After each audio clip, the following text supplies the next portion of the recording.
Well, the first thing I think we wanted to do, Wallace is my co-host. He's not, he's taking care of his son.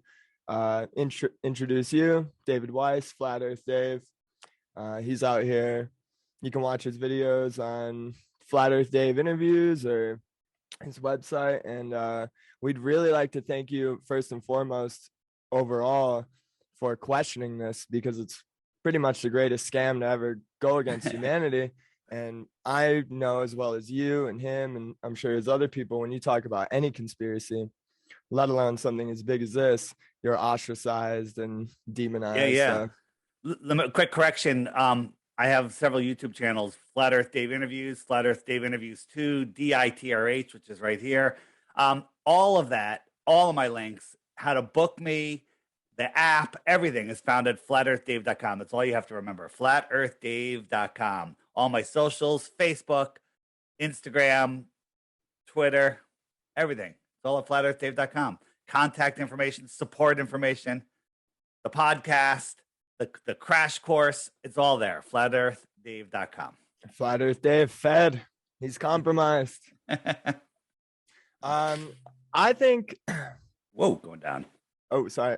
Maybe where we'd want to start is where we stand on the flat Earth. And at this point in my life, I think I definitely, from your videos, Santos, the Level movies, countless things, and from my own observations, I think at this point, I'm definitely on the side of maybe not even flat, but just a realm that we live in, or world. Like, how about not a spinning ball flying through an impossible space vacuum? You down with that? I like that more. And I totally agree with. I think it's put in our head to hold us down and keep us not from. It's hard to put into words. I think it's the greatest thing because it's ingraining in you when you're a kid that, like the Truman Show, there's nowhere else to go, nothing left to explore. This is it. Here's our buddy. Those pesky children. Yeah, that's when they get them when they're young. And I noticed one of the things you said is, you had that paper about the solar system. This is Wallace, my co-host. He's back. Dave, how we doing? Good. Yeah, Good I think with you guys here. Which paper you're talking about though? In school? When you're a little kid and they show you the sun and the planets coming out in the solar system, and then you get a paper on dinosaurs. That paper you were talking about, I remember doing that paper. Can you enable screen sharing real quick? I normally don't screen share. Oh, we lost your co-host. He'll back in here. Enable screen sharing. You know how to do that? No. The little up arrow to the right of screen sharing. There's a little arrow, and it says allow multiple participants to screen share. All right, we're sharing. So somebody just sent me this the other day. They're still doing it. This, if you can share that. Whoa. This is at school. The Earth is not like this, and they show a flat world, but with a boat falling over the edge. Okay, half truth, half lie, whatever. Right. And then the Earth is like a big ball, and then they show planes and boats upside down, and this is what's indoctrinated into our kids. And they're circumnavigating north to south as well. That looks absolutely ridiculous. Yeah, look at that. And no one's ever done circumnavigation north to south. Wallace is moved to Santiago. I mean to Ecuador. It looks like. It looks like you're in Ecuador. That's all right. Yeah. I'm spinning a little faster here, so forgive me. It's funny because one of my daughters, I don't flat out say it, but I hint at things, that their teachers tell them, and I just want them to question things, and definitely don't trust every adult you meet in your life, as a message I like to give them. And I'll throw out little things like, is it a spinning ball? That's kind of weird. The stars are never moving, yada, yada. And this is maybe a week ago. My daughter comes up to me with a book about the sun, and it's a picture of the Earth spinning like a top with a little top, the plastic thing that spins the top.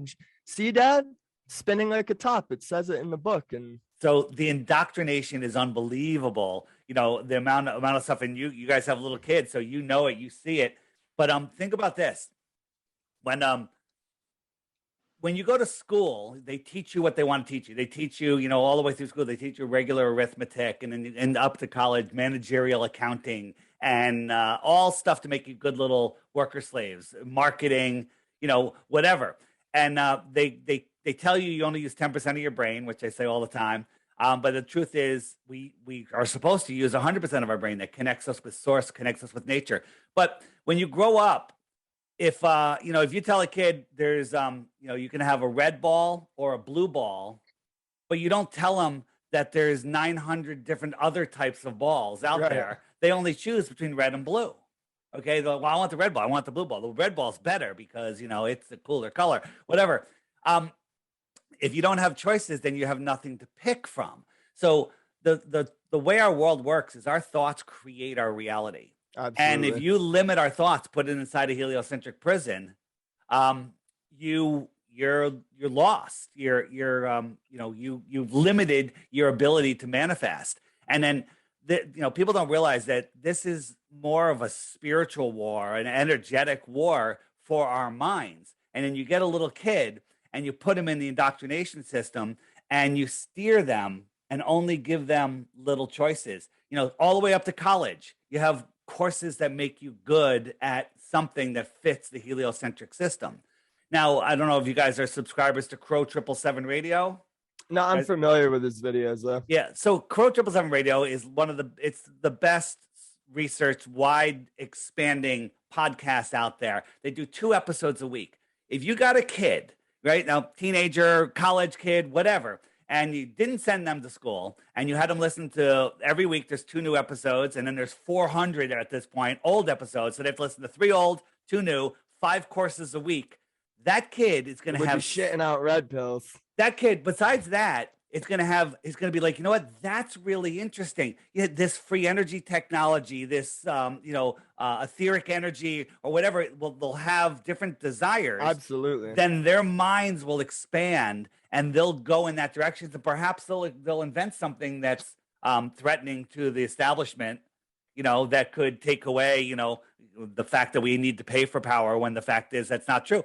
If you had people seeing all of these other possibilities as young children, then they would follow that. But what they do is they funnel you into this heliocentric nonsense, you know, corporate system. And then those with creative minds and ambition, they say, oh, NASA, space, you can be an astronaut. And they steal their minds. They steal their energy. The ones that want to be really scientific and into stuff, they literally hijack them and put them down the nonsense of SpaceX. And, you know, it's a cult. We have one mother of this woman has been contacting me, and I want to do an interview with her. She her son works for SpaceX as an engineer. He probably has no idea that it's fake, but she thinks it's a cult, and literally like they're being MK Ultra mind controlled to the point where it's unbelievable. So, you know, once you understand how crazy the system and how evil it is and how it's literally stealing all of our creative energy, especially from the children, and channeling it down a nonsensical road, that's how they control us. Sorry for the long-winded answer. No, you're good. I think that was a really good point to make.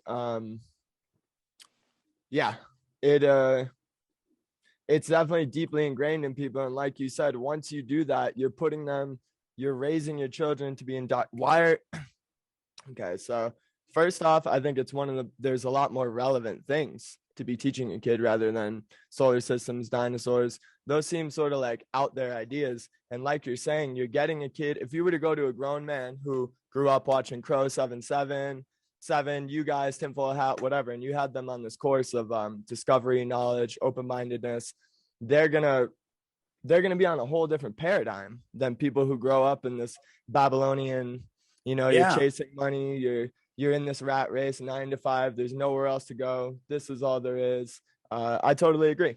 There's so many different things that people could do. People, well, you know, I need to be in this Babylonian system because I need to make money. There's other ways to make money or exchange for goods and services.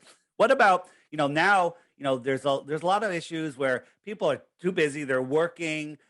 People are maybe short on money. What about somebody starting a neighborhood business where, hey, we sign up everybody on the street and one person cooks them dinner. one person cooks meals for the entire neighborhood, and we have communal dinners or something like that. People would pay for that. You know, people that just coming home from the train from New York or wherever, you know, boom, you come home to a homemade dinner at 7 p.m. or whatever it is. Somebody could organize stuff like that. And then from that, other ideas will shoot off. And that's the way we're supposed to be living. But they have us literally afraid to look at a stranger because a stranger might breathe on them and give you the boogeyman, or pull out a gun and shoot them, because that's another thing which we can't talk about here. I mean, we can talk about anything if you really want. I'm gonna put this on YouTube, so let's watch what we say. All right. Well, I would agree to that, to every extent possible. They're hitting you with fear left and right, like you said. It's a spiritual warfare, and when you have people in a low vibration, scared to go out, scared to go to the movie theater with their little girl because some crazy person might shoot them, or scared to, like you said, someone might breathe on you because of XYZ, you're releasing fear hormones in people. You're holding their vibrations down. It's a direct, Wallace and I talk about this all the time, that it's a direct attack on community and brotherhood and our unity, community, coming together in unity. It's in the word itself. I think they can get people to fight over anything, whether it be flat earth versus globe, blue versus red, east versus west. It doesn't matter. You can get two people from the same hometown who are best friends. You can get them at each other's throats because I see it, because their 6-year-old daughters are playing soccer together and one of them, got a goal and the other guy didn't. It's ingrained in us to divide these days. I did an interview it just came out yesterday. I think yesterday, with a guy that calls himself the Fail Academy. Interesting name. But he is a true believer in the Galactic Federation, that there's worlds, beyond us. And we're at opposite ends of, he believes in, planets and aliens and wormholes and all of the stuff, and a Galactic Federation, just like, like it sounds, a Galactic Federation of humanoids. When in reality, you take that belief and wrap it around a flat Earth cosmology. It makes more sense. It's actually scientifically possible. However, we talked, the guy listened to me, we exchanged back and forth. We are at opposite ends of belief. But in the end, I consider this guy a friend now. He's he was probably one of the most well-listened hosts. He didn't comprehend everything I said. He had lots of ideas in his head clouding what he was hearing. But he was fair, rational. I don't know. Rational is a different word. He was really nice, and he was open-minded. Yes and no. He's stuck in his world, and he's unable to see. His biggest argument was, there's so many testimony from people that have traveled to other worlds. Well, I believe those people aren't lying. I believe that maybe they went to other worlds across the flat Earth plane, and in their mind, because they believe in heliocentrism, as they pull away from our pond, it looks like a planet getting smaller and smaller. And as they see other ponds that are lit up by their suns, they look like stars. And as they get closer and closer, it gets bigger and bigger. It would look just the same depending on your belief system. So many flat earthers went after, retard, horrible comments, and I scolded them, right? There's no reason to do that. We all were there at one point. I used to think Galactic Federation is a very interesting concept, and that it could be true. I was there. But now it makes sense, on the flat Earth. If everything outside of Antarctica is galactic, we'll call it that, other worlds, we got other probably more intelligent worlds that are controlling us. I truly believe that the real leaders of our world that control all the puppet governments are outside of Antarctica or within Antarctica. I would agree wholeheartedly. And I also think that maybe there's Nephilim out there who, you could speculate for absolutely, as long as your imagination will go. And like you said, being open-minded, and Wallace has said this to me before, if you can think it, you can create it. We've talked false flags of, say things that have happened in Connecticut or Texas the other day or whatever. If you can, and we were talking, maybe the government getting to the point of having AI where they're sending, cyborgs or whatever it might be out to commit these acts to further whatever their agendas might be. And just the fact that we were there talking about it, we said, I bet you somebody's thought of this. And for sure, the fact that you're sitting there doing that, putting it out into the universe, that was probably floating around the ethers and he received that. But I think what you're saying is a really good segue into maybe like the military operations with, Bird flying over and seeing other worlds, or Iron Republic. Like there's plenty of well documented accounts in the thing that your buddy on the Fail Academy was saying of Outer Worlds. There's plenty of that documented here of, alternate terrain that we haven't explored. Yeah, 100%. Admiral Byrd, when he did his famous interview, one of them, he had the flat Earth map behind him with a clock on it, right? Interesting. Wow, I never noticed that. Yeah. Whoa. And then the Globers will say, well, you have to represent a three-dimensional, thing on a flat surface. That's how they do it. Okay, interesting argument, but it works well for navigation, and there's a clock on it. Yeah, something. Crazy. The sun goes around once a day. The hour hand goes around once a day on a 24-hour clock. Real quick, if I could jump into this real quick before Sure. we get into the military operations. What do you know? The other, recently I've been going into this rabbit hole a lot more, and one of the things I discovered was there's the lowest point on the Earth's continental plates is the Byrd subglacial basin. Are you familiar with that in Antarctica? I do not know about that place. I know about Death Valley in California or wherever that is. It's about 9,000 feet below sea level. It's a subglacial basin. It's in the Marie Byrd Land, which is also the largest unclaimed territory on Earth. And I just thought it was, it's pretty compelling to think. I've never heard about this. Is there pictures? Is there? You can look it up on Wikipedia. It's a mainstream, like they say they found it during Deep Freeze 2, I think, is when it was established as a landmark or whatever you would say. Do they try to relate it to the Hollow Earth theory? No, but I thought it was compelling that the guy who flew over and said the Earth's hollow and there's people running around down there, that they name the lowest point, a hollow basin, I guess you could say, after Richard Byrd. I found that really compelling. I'd have to look more into that one. Yeah, it was really interesting. Do you want to go over the operations real quick? Well, these are the operations that basically, rule the world with Operation High Jump, which you were just talking about, where Admiral Byrd, flew out over there. We have Operation the fishbowl, where they were shooting missiles up at the firmament, blowing up bombs. They said they were nuclear bombs. I don't believe in nuclear bombs, but they shot bombs up there. I don't think they were nuclear bombs. And all of the other ones. But the biggest one is the Antarctic Treaty. In 1959, Admiral Byrd said there's more land bigger than America filled with resources at a time where we're fighting for war, for territory all over the earth and resources. Oh, yeah. And then they create the treaty, and a dozen nations sign on right away. Now I think, almost every country in the world, every major country in the world has signed on to it, and nobody can even question it until the year 2041. Now, you can question it, but, you would think if it was a breakable treaty, ExxonMobil or somebody would have broken it already. Right. But it hasn't. You can't go to Antarctica and explore the outer lands, right? Does that apply for the North Pole as well? Is there a treaty, or is it just heavily guarded?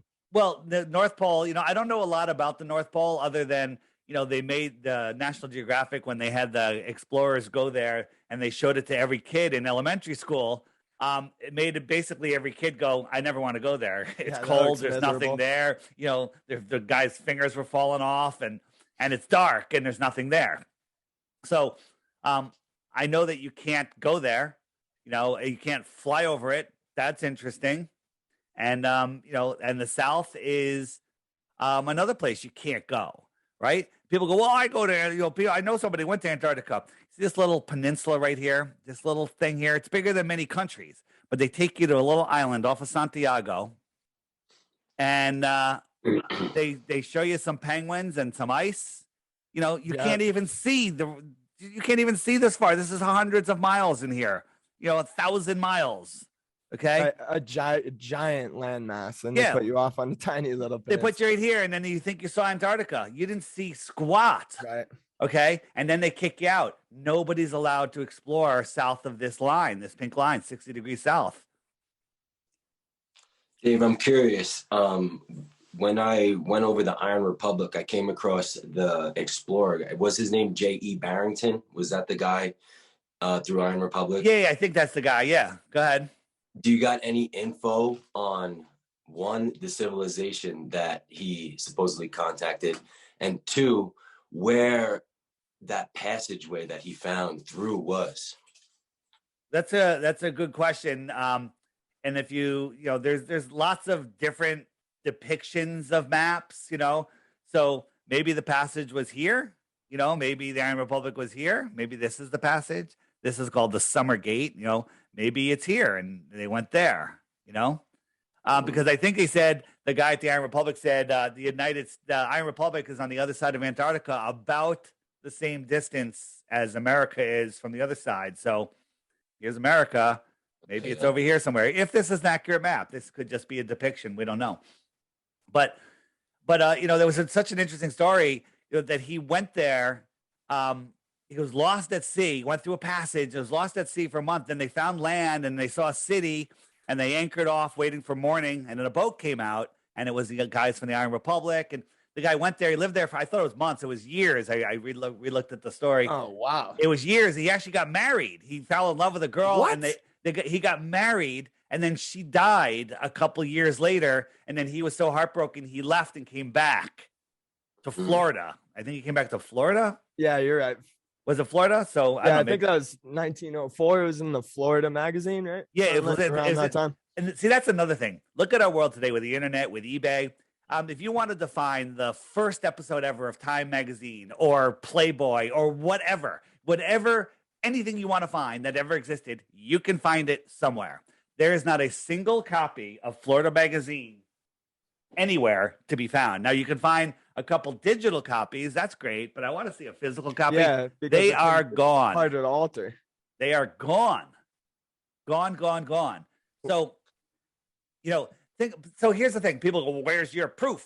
Well, in the late 1800s, they're talking about more land beyond Antarctica. That's pretty interesting. Whether it's true or not, it rings true to me. They were talking about more land beyond Antarctica. That's not heliocentric thinking. That's flat Earth thinking. Absolutely. Okay.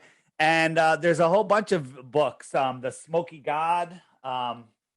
There's a whole bunch. They're in the book section on my app, right near the top. And interesting. The books, again, you weren't there. You're not the writer. You can't verify. But the thing that I say is, why don't we have access to go explore? Okay. Well, it's too dangerous. If you crash in Antarctica, we won't be able to rescue you. How about I'll sign a waiver? Don't rescue me. Yeah. Okay. Well, how come people can climb Mount Everest when they can't rescue them? I was about to say that, Dave. Yeah.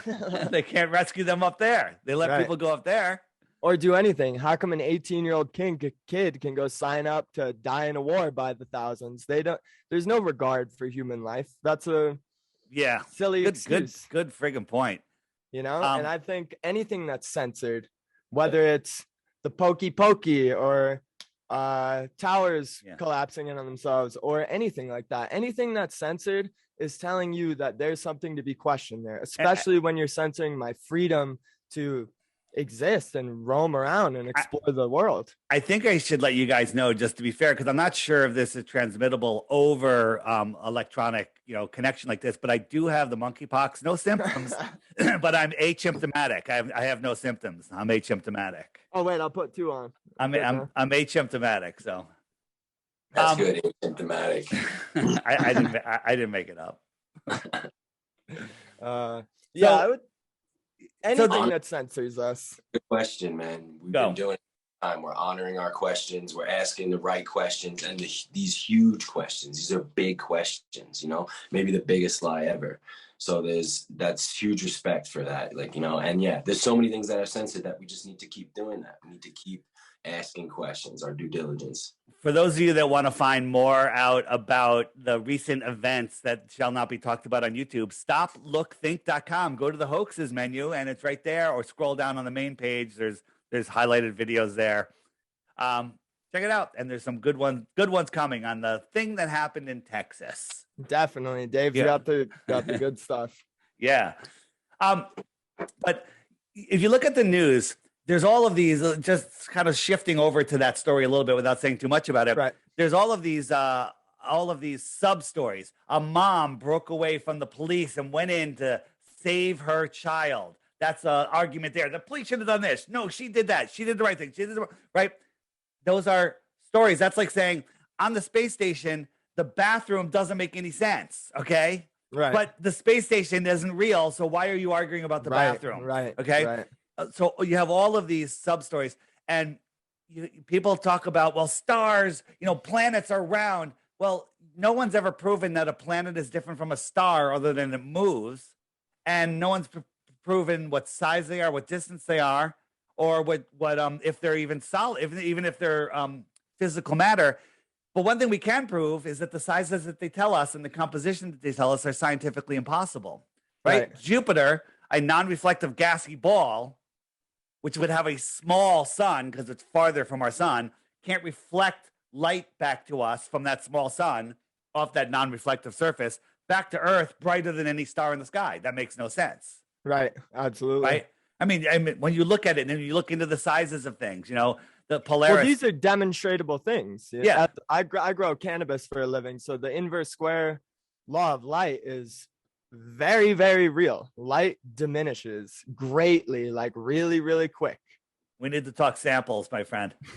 Okay. So the inverse square law, but even without that, like Polaris, 433 light years away, 433 light years away, the distance light travels in a year. We can scientifically prove that if Polaris was a light week away, we couldn't see it, ignoring the inverse square law problem, just the size. A light week away times 52 times 433, and we can still see it with our naked eye, and it's a bright star. Here's another thing, our sun is so big, and then Polaris is 48 times bigger, and Betelgeuse is 1,000 times bigger than that, and all these things. Well, if stars are all different sizes and randomly all over the place, how come all the stars are the same size? How come we don't have any? How come we don't have any medium-sized stars, and large stars, and right? You could say, oh, that one's smaller than that one. It's just little brightness issues. They're all within the same tiny range.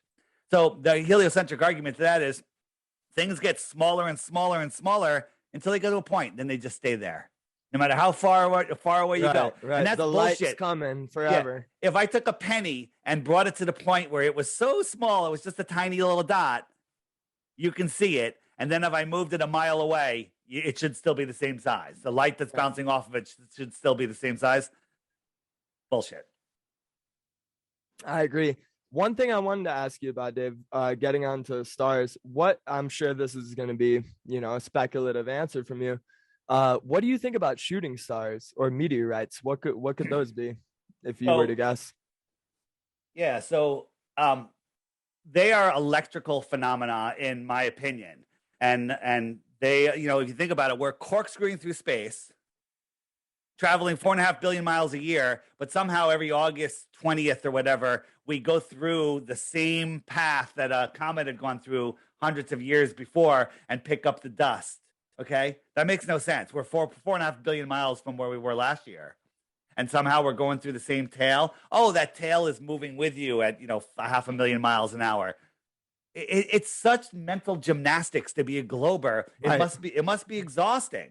Right. But in my app, the Flat Earth, Sun, Moon, and Zodiac Clock app, if you go to the frequently asked questions, the question mark, hit that, and then you scroll. I just loaded the app, so it's got to load for the first time. If you scroll down, people don't realize there's a fourth row, meteors and asteroids. You hit that. there's a nice playlist there of videos that explain what meteors and asteroids really are.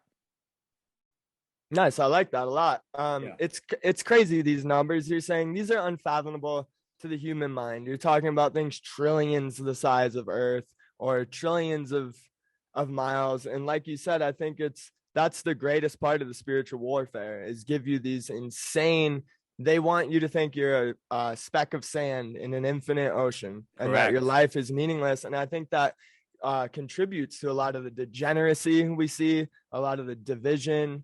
Quote, maybe like I remember YOLO being thrown around for a while. You know, they want you to think your life is meaningless and you can just be a piece of shit and then it's over and you're good. And I'm not, YOLO is not a good one, but FOMO is my biggest problem. I have fear of missing out. It's like, I don't want to go to sleep because there's something new I'm going to learn in the next 5 minutes. Right. Well, and that's the problem all flat earthers have, fear of missing out, because this is an amazing ride we're on, and there's so much information out there. We'll never be able to consume it. How long? Well, you're down this rabbit hole. You're never bored, right? There's always something to think about. No way. And honestly, of all of any, you can call it conspiracy for lack of a better term, of any thing that I've questioned in my life, and of all the ayahuasca, DMT, all these things that I've done that I've thought have been so mind expanding, and you know, I'm thinking on this alternate way of thinking. What really blew my mind, and every single day when I walk out my door, I view my whole life and existence different ever since going down this rabbit hole. You're never bored because you're always questioning it, and I always want to talk about it with people too, but it's such a, you get demonized immediately. Like I think it's a good point to jump back to when you were calling it a cult heliocentric model. It essentially is, because you have people who, like you said, it's like raising someone under extremely orthodox religious dogma, growing them, raising them that way. And people who with zero, not a shred of their own observation or evidence for themselves will literally jump down your throat for even mentioning, maybe, do you think they're lying? I mean, we are talking about professional liars who indoctrinate us into everything else. That's like aggressive cognitive dissonance, where people are so lazy to accept or think about something else, where they have to now be kind of defensive of the lie that they've lived. You know, it's for the greater good. I hope you die. Well, I'm just trying to save one life, and I hope you die. Is Steven still in Ecuador from your view? Yeah. Am I sideways? What's up? Here, I'm in Santiago now. Okay. All right. There we go. All right, now I have to come back to freaking Connecticut. Okay. Yeah. Professional liars, man. I think some of them, I wonder if they're lying. If you follow my YouTube channel, DITRH, I put up a video recently of this young girl astronaut on the space station. You can't tell if she's a girl or a boy. You can't tell if she's black or white. It's like this, it's very weird. And she's clearly hanging from wires and stuff. But if you look in her eyes, I think she thinks she's on the space station. I think she's under such a hypnotic trance that she's told that she's on the space station. She's told that she can't respond to anything she hears for 5 seconds. She's told that she can do a flip on the wires, but she doesn't see the wires, and not, and that's what space is. And it's literally a pretty simple hypnotic spell. So when you say they're all liars, I don't think this girl's lying. I think she was like deep in the MK Ultra. Maybe she worked for SpaceX or NASA. They got her deep enough to like, okay, here's a good person. We'll make her an astronaut. And then she could, That's an incredible point. Yeah. I really like that. Definitely. That's sort of like quote, police officers walking around, they're enforcing maritime law, thinking they're protecting their community when really they're, doing the opposite. Or Manhattan Project. Yeah. They learned their lesson with Admiral Byrd. They're like, we can't have this happen again. We got to actually Yeah, and Admiral Byrd died, a few months later in his sleep of a heart attack. Yeah. The people who have the heart attack gone. Good old heart attack. The good old, they don't need the heart attack gun anymore. They basically put it into everybody. So now they can just, you know, hit them other ways. They're waiting. Yeah, I think that's spiritual warfare too. Who's to say what, you know, the repercussions of doing that to this vessel here in this realm? What does that do to you after this? You know, that's a whole different discussion. Sure. Going on with the quote professional liars, would you mind showing us some of the things that some of the green screen fakery and maybe some of the lies that NASA's put out? And I think a good point to make about the moon landing is this was the late 60s. Some people were listening to this on the radio as it happened. You're watching it on horrible quality television live one time. I think it was just much easier to dupe people back then. You couldn't replay it in 4K and slow it down, you know? This is the one I was telling you about.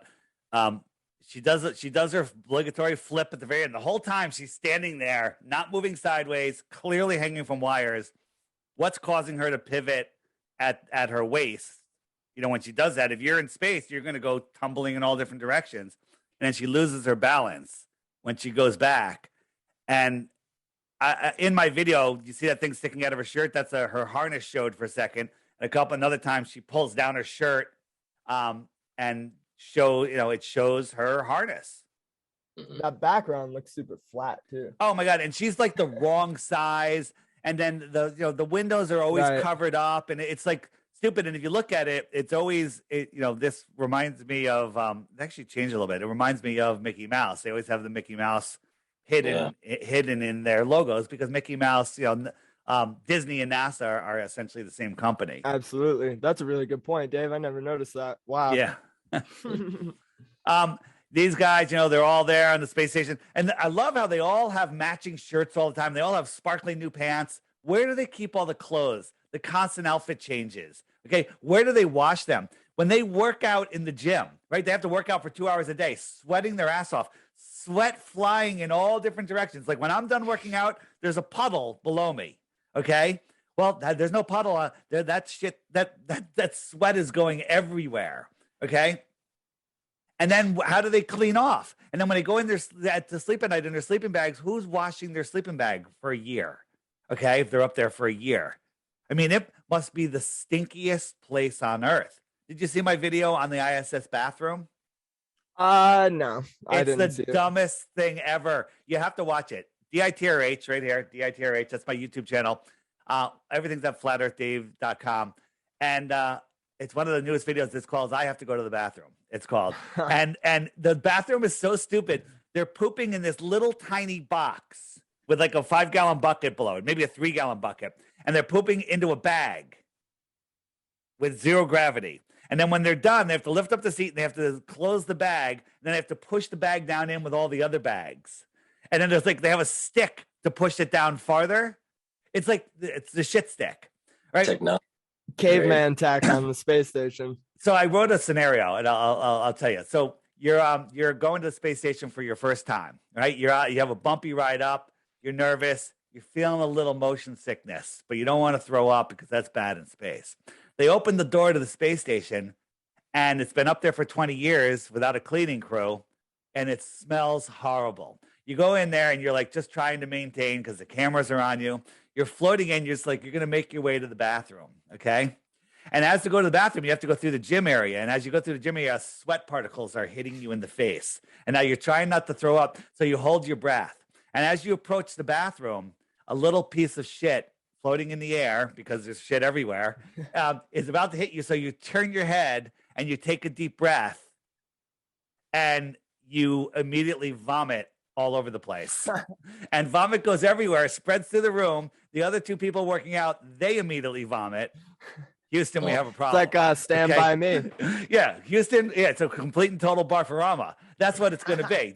Don't think I don't know my movie lines, my friend. Nice. Okay?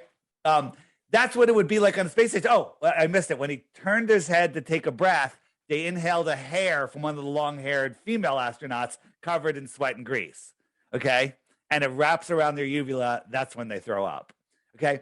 This is not a made-up scenario. This is what would happen. Yeah, these are things people don't think about because of the mental gymnastics of XYZ. NASA can't lie. I'm sure they have a reason for it. Once you understand they're faking space, then it's an easy step to flat Earth. Watch my I need to go to the bathroom video on DITRH. We'll definitely check that.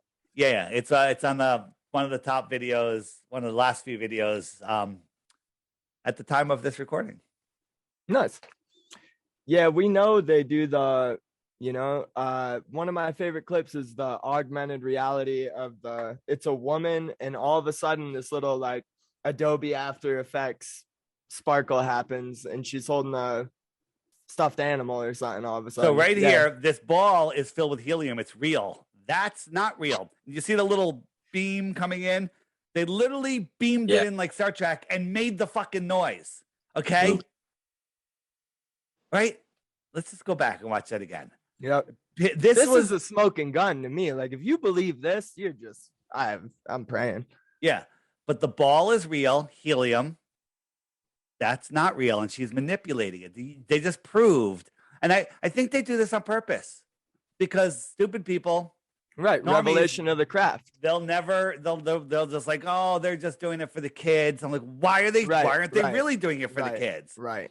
There was an experiment that one of the guys was doing, so somebody from space camp, a real person that believes in space, came up with an idea. It was like a hamster wheel track and had a ball that you could put on the inside of it, and wanted to see, how in space, if you push the ball on the track, would it keep going around?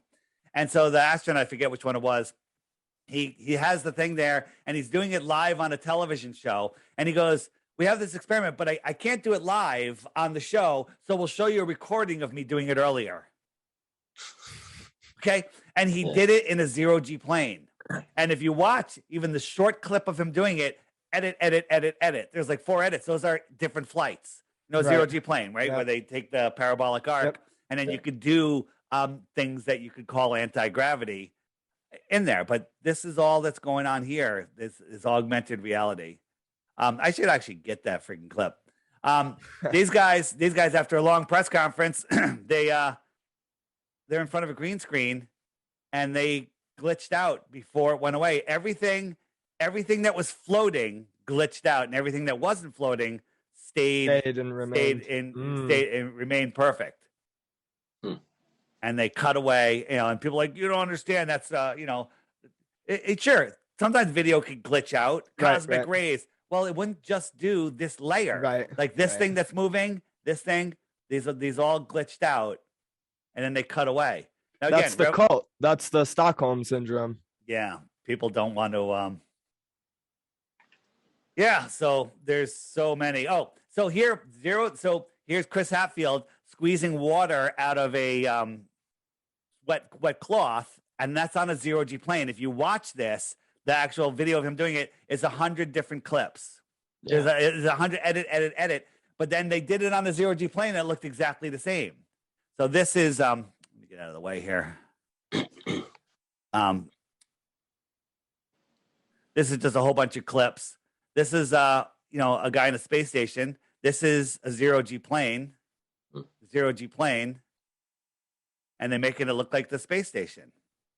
I think that speaks to what you said about them not being professional liars, and some people thinking they could be putting people on zero-G planes and flying them around and telling them they're in space. And then you have someone who comes home and, oh no, I was up there. I was floating around, sort of like a placebo in the Pokey Pokey. Then you got a bunch of people. It's like hypnotizing someone and telling them that they don't have any clothes on. Even though they know they have clothes on, they don't know they have any clothes on.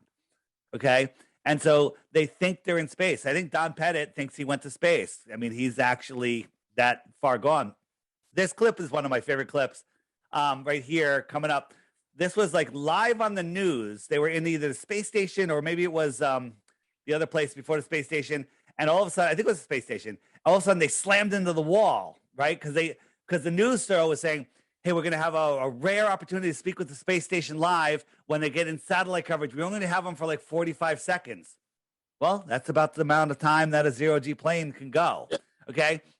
But in the middle of it, all of a sudden, they slammed into the wall. Let me go back. All of a sudden, they slammed into the wall like that, okay? Look, this is the end of a zero-G flight. Turn it sideways. It's the same thing. Turn this sideways. It's the same thing. Right? And then, you know, like, what about floating things? Look, this is a whole bunch of short clips. But what's the show? Third Rock from the Sun. The guy was on the space station, and he's playing with a pen, floating around, augmented reality. This is him right here. This is from Third Rock from the Sun, and people still think that's space. Yeah. It's so stupid. People are so stupid. Well, look behind you, Dave. You know, you're at your house, but you're definitely not in a giant Hollywood studio. And your green screen looks great. Awesome. Looks really good. Like, it's really easy to do these days, you know, especially now. Yeah. It's so friggin' crazy. It's unbelievable. And Dave, what you said about Don Pettit really thinking, you know, you said maybe he's so far gone. Well, right. You know, these are people who have MK Ultra studies and tech, and they know how to manipulate the mind to indoctrinate you into anything. So these people, maybe they're putting false experiences in people's minds, or who knows? You know, that's a really good point that I've never really thought of. Hanging from wires they got the heavy harness belts on. They got, looks like they have diapers on. You know, they're harnesses. Why are they wearing tucked in shirts, long pants, you know, and they're always tucking in the shirt and they get tangled in their wires sometimes, right? Look, I'm on the space station. There you go. Right? It's that easy. And then if I flip myself upside down, that would be a whole nother story. Absolutely. Right. And something we found was last night when Wallace and I were, you know, talking about how this was going to go this morning, he mentioned that he found that NASA they actually openly say, yeah, we have them on tethers or harnesses, if I'm not mistaken, right, Steve? Yeah, they kind of try to debunk the whole thing with tethers and say, oh, it's like for the safety. And then we were talking about how symbolic the tether is, like the actual symbolism of the tether and the cutting of the ties. And not, who knows if that really ties in what they're trying to do, like mentally with that. But yeah, they admit to it. They reveal it. They reveal the method. Yeah. So the wires, so the reason they admit they're on wires is because of this scene. So they're showing these guys talking. This guy's flipping his microphone around. This guy is flipping his hat around, which isn't real. It's augmented reality. And way in the background, this guy goes floating by, and you barely see him. He's tiny. It's just for the back of your subconscious. And so I took it. I zoomed way in. I mean, he's literally like 50 yards away. I zoomed in. You could see his harness and see the wires, right? There's no denying it.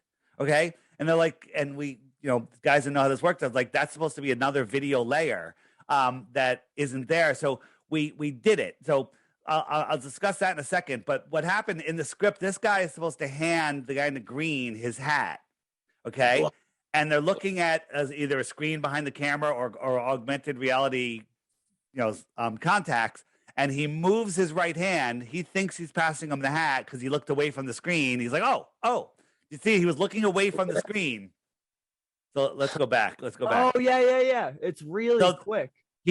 Watch. He's looking away. When he turns and looks at him, he no longer sees the screen, so he doesn't know where the virtual reality objects are, right?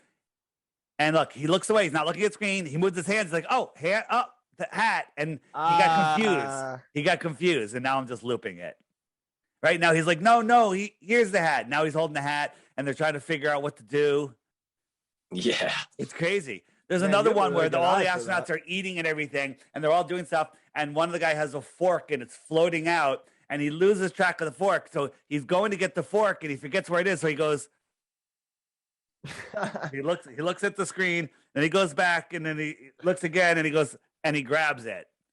And he missed it. I think he missed it, and then he goes back and gets it again. Okay? They're not moving anything. Like, if you look at the screen, if I had a screen that said, all right, there's an apple right here, I could grab that apple and make it look believable. Mm-hmm. I mean, I can point to this television screen. It's not right there. And I can grab this guy's head and I could squeeze it, right? Right. Okay.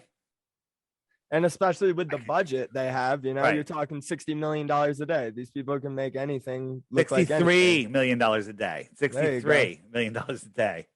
Right? I only get $40 million a day. That's why mine isn't quite as good, or might be actually better. So Well, this yeah, that goes to show reality around us, or what you think is reality is an illusion, and seeing isn't always believing. Watch his arm. He moves it in a way that was interesting, and then oops, and it reveals the green screen right there. Green screen. Yeah. They got to get faster CPUs at NASA. But they don't, because they know the cognitive dissonance is so real, they don't need to. Yeah. You know, people will justify it. What do you think would happen if NASA came out and said we were lying the whole time, the Earth isn't round? Many people would go, I don't believe them. They're hiding aliens. They're hiding technology. Yeah. They'd come up with all sorts of crazy stuff, and then they'd say conspiracy people are nuts, right? So you and I are we're conspiracy analysts. Right. A theorist is somebody that just believes a theory that has no proof, like we've been to space, no proof. The Earth is a globe, no proof. The Earth is spinning, no proof. You know, the tilt of the Earth causes seasons, nonsense, absolute nonsense. Okay? And we study, we learn both models, we analyze, and we give our opinions, and then somebody that's done nothing goes, you're crazy. And that's their best globe proof. I really like when you ask, globers, what speed is the Earth spinning? How fast are we going around the sun? And they laugh. They're laughing at themselves. They want to pretend they're laughing at you or whoever's asking the question. They're laughing at themselves for you're defending something you know nothing about. Nothing. Yeah. Even the things you were indoctrinated with, you forgot from high school, and you forgot all the numbers, and you don't think about it anymore. Absolutely. And, we're told by, a guy in a lab coat, Bill Nye, the lying guy with the bow tie, or Neil deGrasse Tyson, the failed actor and alleged rapist, that things are, just real. And then they give us no proof, right? Bill Nye said, as a boat goes over the horizon, it disappears from the bottom up. Well, that's true if we lived on a ball, but we don't live on a ball, right? And that's why we can zoom in and re-see things, right? We can zoom in and bring boats back into view. Yeah, you should. If you could play that'd be really good to see. Right. So the horizon is where the sky meets the ground, and our eyes can't resolve it anymore. So if I go here, and as we zoom in, I'm increasing this horizon, and I can show you that there's a boat there. Okay, but as I zoom out, these little waves in the foreground, these little waves right here, become bigger than the boat, and they block the boat from the bottom up. Now Glober would say that went over the curve, but I just proved to you it didn't. Unless my camera can zoom over the curve, and the Glober go, yes, that's what it's doing, refraction. Right? That's all they got.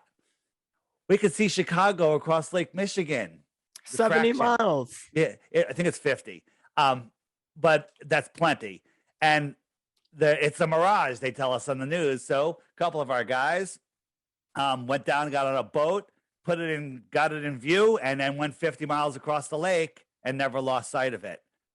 Well, if it was a mirage, it would have to morph out of existence at some point to come into the rising over the horizon. But it doesn't. It never did. It was there the whole time. What they're talking about, and even in that clip that you're referring to, Bill Nye says the thing about the boat coming over the curve, and then he goes on to say that's called pseudoscience. What you or whoever these people who, whenever you go and actually do an experiment for yourself, you're doing science. Questioning is science. Questioning narratives, coming to your own conclusion. When you zoom out on this boat, this whole lower deck of the boat here is hidden. It looks like it's below the water level. It's not. It's just behind this wave. Okay? So you can't see the whole lower part of this deck. Right? It's gone. I have the video. You can really see it. Now, when you zoom out, all of this kind of disappears, and this boat looks like it's disappeared from here. This is your horizon. This becomes your horizon, right? And a boat way out here, you see this little wave right above my finger, right? That'll block out a freaking tanker ship that's on the other side of that. There's a tanker ship, a couple miles beyond that. It would be so small that wave in the foreground would block out the whole ship. But you see a smooth horizon. And this is all, You know, this is like very, at least for me, this reminds me of a real young age art class. Perspective, vanishing points, street lights going down the road, you know?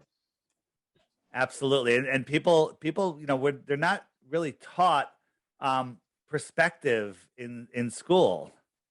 You know, they don't teach it anymore. Street lights, the sun, the moon. This is the sun, right? It just goes away and it goes behind this. Just because it's beyond what you have your horizon. For example, could I hide this entire ball behind this one finger? Can I hide this ball behind one finger? Let's see. I'm going to say yes. Is there any time that you can't see the ball? At least some of the ball? No, not right. as how you're right. holding it now. But as I go into the distance, there you go. It's gone. Yeah. And this is at your eye level, right, in the distance, right? That'd be the horizon. It'd be at your. So when I'm sitting at the water's edge, I'm looking at some land 5 miles across, and I know the land. I know that, well, there's actually hills over there, and there's trees, and those trees are 150 feet tall.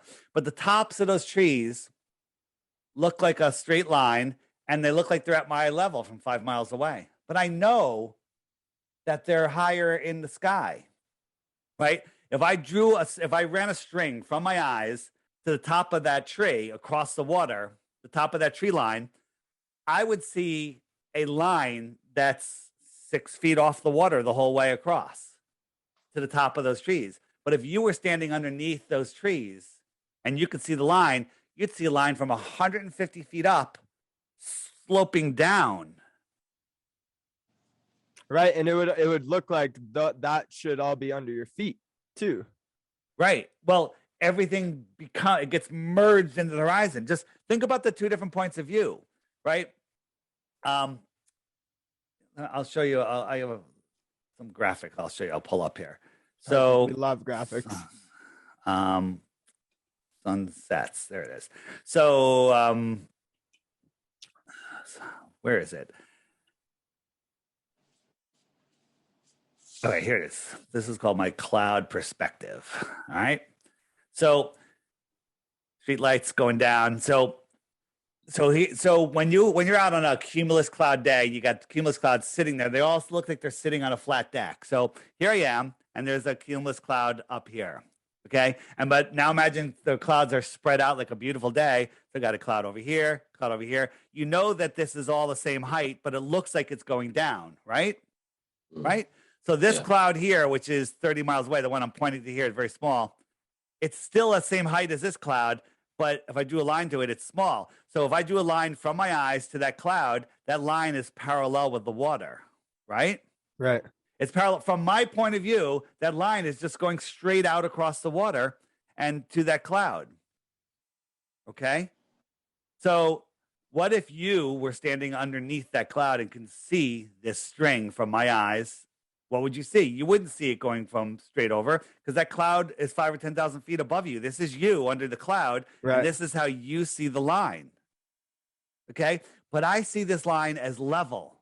And I'd see it at its original size. You would see it sloping down and away. I see it going straight and level. Which one is reality? Well, our reality is different for each of us. So I'll extend this line past this cloud. Okay, this is from your point of view or a sideways point of view. And as the sun moves away, which we know as it moves away, it goes down. This is an orthographic point of view. It's just going straight across. And when it crosses this line, from me, I can't see anything past this because this is opaque, right? This is at ground level. This is what I'm seeing from a side point of view. It's what we call this Muppet vision because nobody ever experiences it, right? So this is how I see that cloud. And as the sun goes away, it goes farther away. It looks like it's going down. And when it passes that cloud, which is merged into the horizon, it's just passing it. It's not going below it. Right. It's just going beyond it. Okay. I got two things going on here in the background.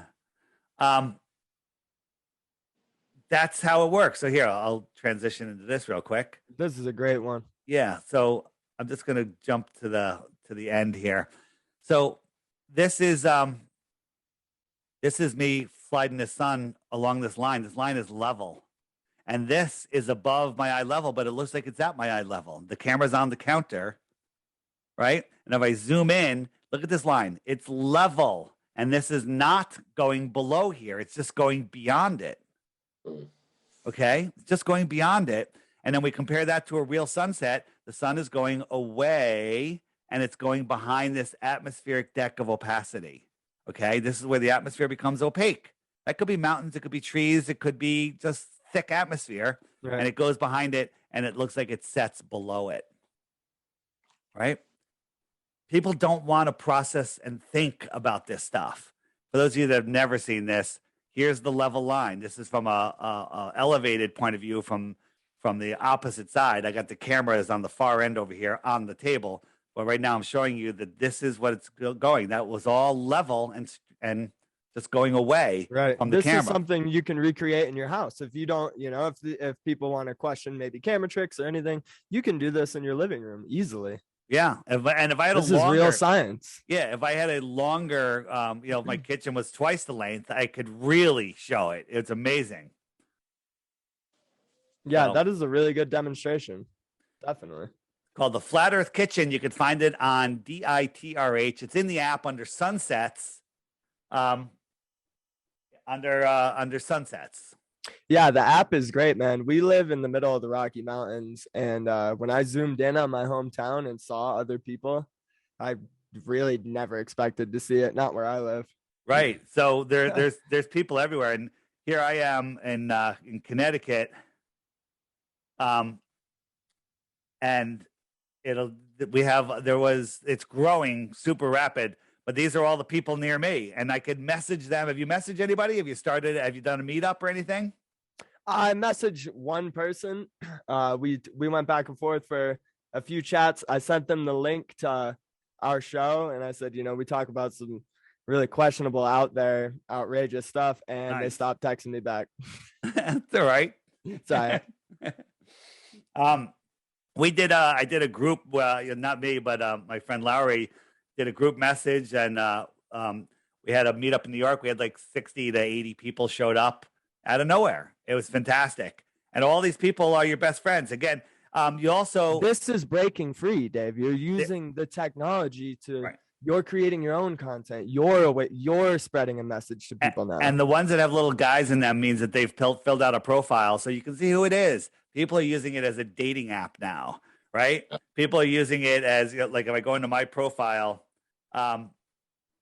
it shows, who I am, what I'm interested in, if I'm interested in job opportunities, if I'm single. And so, if you're looking to meet a friend, male or female, romantic or not, this is the best matching service ever because everybody on here is awake and aware. Okay. Yep.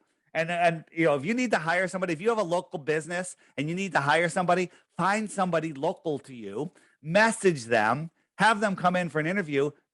Knowing how to do the job, that's easy. It's who they are. Are they a good person? Well, they're a flat earther. Of course they're a good person. Are they smart? You vibe with your tribe. Yeah. If you're awake and aware and smart and can critically think, I'm sure you can figure out how to do whatever the job entails, unless, of course, it's brain surgery, right? Which I actually think is probably pretty easy if someone just said, see that, just do that and connect. Plug it in over there. Yeah, plug it in over there, and they'll remember everything. What you're doing as well, Dave, that I just realized through that, say dating apps and say, people are making babies, obviously. Yeah. That's a pair of parents who are extremely open-minded, and you're not only fighting population control and depopulation agendas, but that kid is going to grow up not like other kids. His parents are probably going to show him this and teach them how to question and think critically. So this can really change the world. And everybody loves sharing the app. Remember, right here, you have a referral link. If you click that button, up comes, it shows you how many referrals you have. Give people this number. When they install the app, it's going to say, do you have a referral code? And they could say yes code, no code. Put in the number, and then it keeps track, and then your icon will change over time. This way, in the future, like let's say you're going somewhere and you want to, or just around your home area, you want to set up a meetup or do something, some activism. You can say, oh, look, that person's a shark. they're very active. That person's going to respond and going to be a good person to help you organize something. And it's also fun to keep track of how many people you've referred to the app. And basically, anyone you refer to the app, you're literally, on the you're unplugging them from the matrix, right? Absolutely. What's more fun than unplugging someone from the matrix? Nothing. Nothing at all. Just a couple of things. People, if you want to find another country, you can just tap the flag, type in the country, go wherever here, United Arab Emirates. Look, we're getting some in there. Nice. Look at that. What happens if you look on Antarctica? So Antarctica, and again, it's the map, because of loading all the data, it's hard to move around. So if you click this button right here that has the counter in it, that'll give you a map of the world, and then you could scroll down and look what we have here. We got somebody. Oh my gosh. We got somebody at Casey Station. They're literally right in Casey Station. You should message them. I did. I was going back and forth with them for a little while, and then they went quiet. Nice. I think they either got killed or they were silenced. That is awesome. And then there's also another one. This one's very interesting. This person, dropped off the map, but out here, fell off the edge. Where'd he go? There was another one somewhere out here. Maybe that person's gone. He fell in the basin. They wiped that one. They suicided him. I don't think so. Oh, there it is. Right there on the edge of nowhere. Right. So what's there? I don't see any buildings there. Like, what's How do you there? have phone service down there too? There is. They do have some service, and they guess they have some location services. This happened with the Fitbits. Everyone has Fitbits, and you can track where all the people that have Fitbits are. This guy did this tracking, and he found out in Antarctica there was all like these weird circles of people and going into like disappearing and then appearing somewhere else, right? And that shit was shut down quick. Wow. Okay, that's compelling. Yeah. Very, very interesting stuff. That's awesome. But in the app, if you go to when you're flat spacking somebody, if you will, and you're showing them stuff, and everyone says the same thing. If they're listening, where do I get the app? You can tell them the name of the app, or you can just go to the images page, and the first image is that image. Break it out, have them scan it right there. Give them your referral number. I never noticed that. I'll do that from now on. Give them your referral number. Or another way to do it is in the friend finder. If you go to your little button up here, and then you go to the share button on the button down there. Besides being able to post it somewhere, you can just say save image and allow to all photos, and then it'll save this image. It'll save this image to your photo, so you can you can text that to people or whatever. But that one will have your code on it. But the easiest way is just go to the images, let them scan it, and then quickly tell them your code. And then it's fun. Whenever they sign up, you'll get a little animation on your phone saying a new flat earther thanks to you or something like that. That's good to know. I think that's really great, man. It's one of the best things you can do is what we're doing right now, creating your own content and breaking free. You're unplugging from the matrix. Absolutely. It's great. I know we kind of got to wrap up sooner than later. I had a couple more things for you, if that's all right. We got another 5 minutes. Just last thing on the web page. This is where your interview will be. It'll be at the top of this list. We got all sorts of stuff.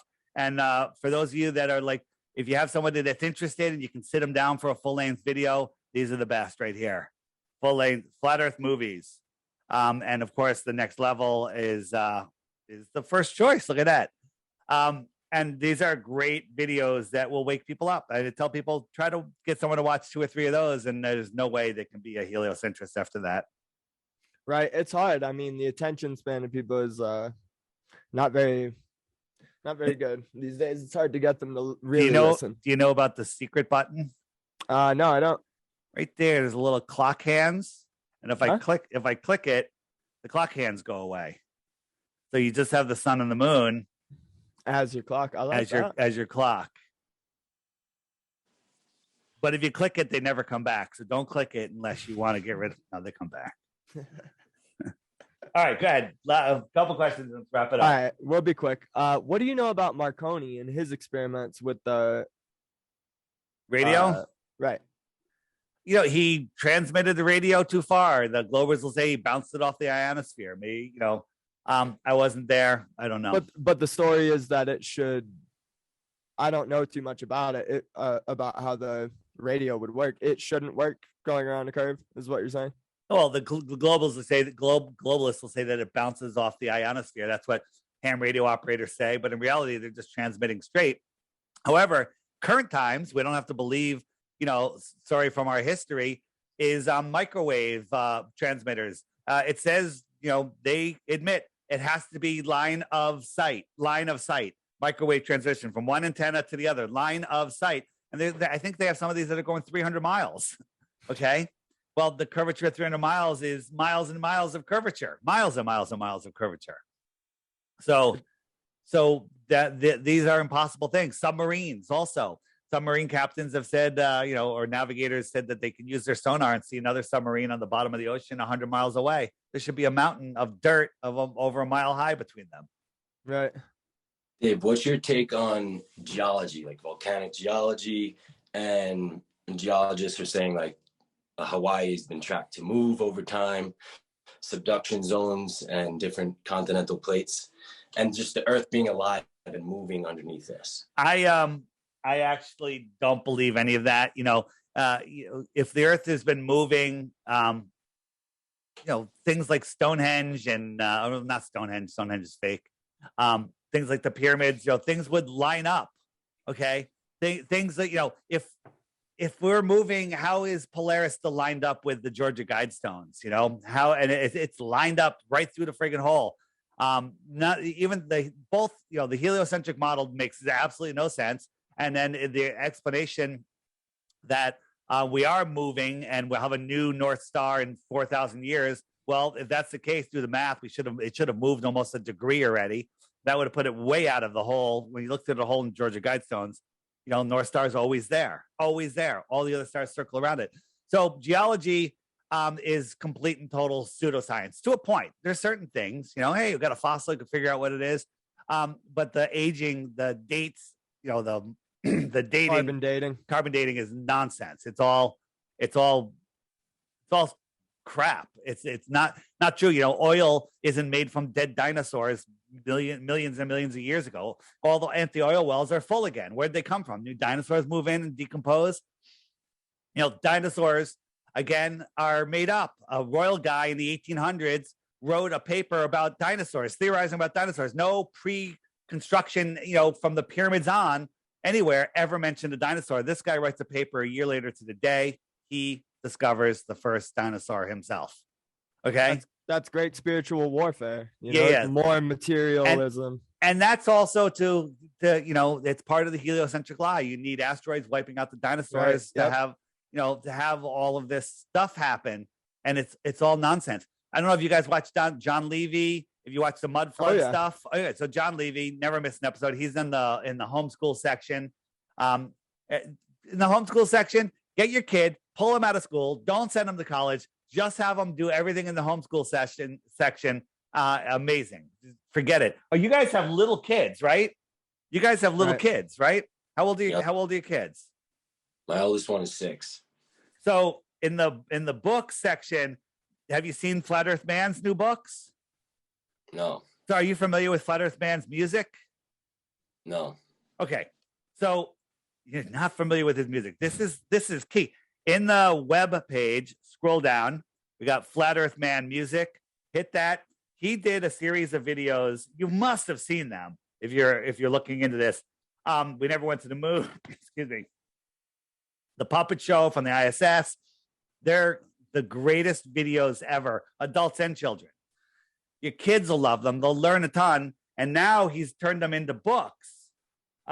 He's turned them into books that are amazing. And if you want to teach your kids to read, they know the song in their head. Now they're reading the lyrics in the book. And the song is in their head. It's teaching them to read. And it's filling them with information that's telling them the truth of our world. Conspiracy Music Guru, Go listen to that entire playlist. You will die laughing and enjoy. And then you'll buy the books. The books are amazing. He's going to have 10 books out. The third one just came out. He's getting one out every several weeks or so. And they're an amazing gift, amazing way to teach kids to read or anything. That's great. Yeah. That's great. Thanks Can't for miss it. sharing. Yeah. And then in the homeschool section, I literally have his for kids books. Here is Kyle Adams, who does science school, essentially. John Levy for our history. And then Crow 777 Radio for your complete and total rounded out college education on steroids, which is only $8 a month. Okay. No financing is available. And at the end, you don't owe hundreds of thousands of dollars and have to be a slave for the rest of your life. Right. All right. David Weiss. That was great, man. We really appreciate it. Yeah, I think we covered a lot of good stuff. All right. Anybody listening that has a podcast, knows of a podcast that would like to have this discussion, especially if they're not too flat-tards like these guys. I want people that think flat Earth is the dumbest thing ever. I'm just kidding. I want people that think flat Earth is stupid, but are willing to have the conversation, even if they're having me on to make fun of me. I'm okay with that. As long as they're not, the what I call the anti-flat Earth trolls out there who just basically have insults and nothing intelligent to say. Right. All the links are at flatearthdave.com. And we just want to thank you again, Dave, for honoring the question and being able to have the humility to do that, because a lot of people don't have the balls to go out and speak their mind and say what the fuck they're thinking. So we commend you for that, buddy. Thanks, brother. Absolutely. Yeah, we'll have to do this again. Maybe you can have you on our show another time, or reach out again. Stay in touch. Steven, yes. Go watch those books with your kids. Both of you guys. Watch the videos with your kids. Throw it on the big screen. The kids are going to love them, and you're going to love them. They're amazing. Cool. I'll do that tonight for sure. All right, guys. See you Later, Peace. Dave. Thanks. Bye.